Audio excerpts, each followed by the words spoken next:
কাকলির তৃষ্ণা। গ্রীষ্মের দুপুরে সূর্যটা মাথার উপর আগুন ঝরাচ্ছিল।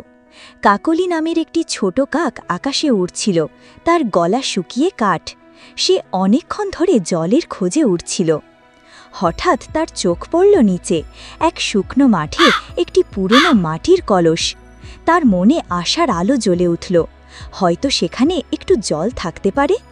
সে কলসের কাছে নেমে এলো, উঁকি দিয়ে দেখল তলানিতে সামান্য জল, কিন্তু তার ঠোঁট পর্যন্ত পৌঁছাচ্ছে না। কাকলির মন খারাপ হয়ে গেল। কাকলি ভাবল, কি করা যায়, এত কাছে জল অথচ ধরতে পারছি না।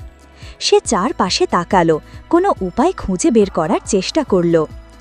তখনই তার চোখে পড়ল কিছু ছোট মসৃণ নুড়ি পাথর। একটি বুদ্ধি খেলে গেল তার মাথায়। কাকলি দ্রুত নুড়ি পাথরগুলো ঠোঁটে করে তুলে নিতে শুরু করল।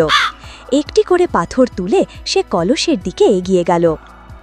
সে নুড়ি পাথরগুলো কলসের ভেতরে ফেলতে শুরু করল। প্রথম পাথরটি পড়তেই জলের স্তরে একটি ছোট ঢেউ উঠল। কাকলি ক্লান্তিহীনভাবে কাজ করে চলল। একের পর এক নুড়ি ফেলে সে জলের স্তরকে আরও ওপরে তুলে আনল। অবশেষে জল তার ঠোঁটের নাগালও চলে এলো। কাকলি তৃপ্তি ভরে জল পান করল।